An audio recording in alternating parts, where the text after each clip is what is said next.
With more local news, the 87th Texas Legislature off to a busy start. This is the year that lawmakers are expected to take on the complicated and contentious process of redistricting or redrawing the maps for the state's congressional and legislative boundaries. It happens every 10 years based on the census figures.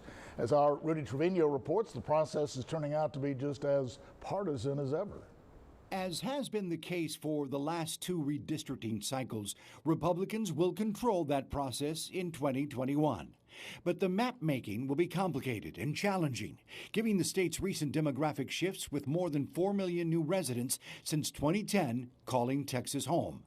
As the inevitable legal battles, Texas' long history of voter suppression, and the fact that it'll be happening in the middle of a pandemic is sure to end up in the courts, as was the case in 2010. In fact, the state comptroller's website says it would be truly unprecedented for any redistricting plan not to end up in court, at least with respect to some districts. 3 News political analyst Dr. Bill Criss explains the process of redistricting this way. Every 10 years, a U.S. census is conducted to count every resident in the country. After that, state and local governments use the new population data to draw new congressional and state legislative maps. The point is to draw roughly equally populated districts to reflect population growth and guarantee equal voter representation. But that hasn't been the case in the last 2 redistricting cycles. It's because whichever party is in power has an incentive to draw the districts in such a way as to concentrate the opponent's power. The Texas Legislature has a fixed number of seats, 31 in the Senate, 150 in the House. Texas has grown faster than most other states over the last decade, adding close to 4 million people since 2010. That means the state's allotted U.S. House seats will likely grow to 38 or 39, up from the 36 current seats.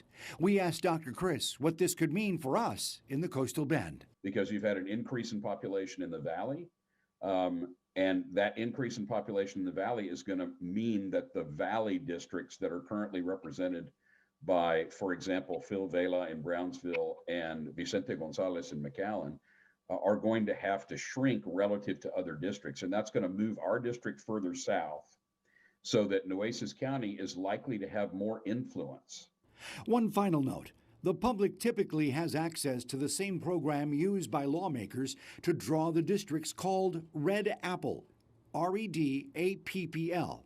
In the past, people could access Red Apple through workstations in the Capitol.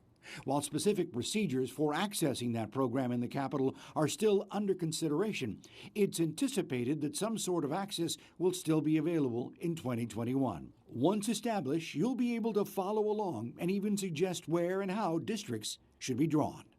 Rudy Trevino, 3 News.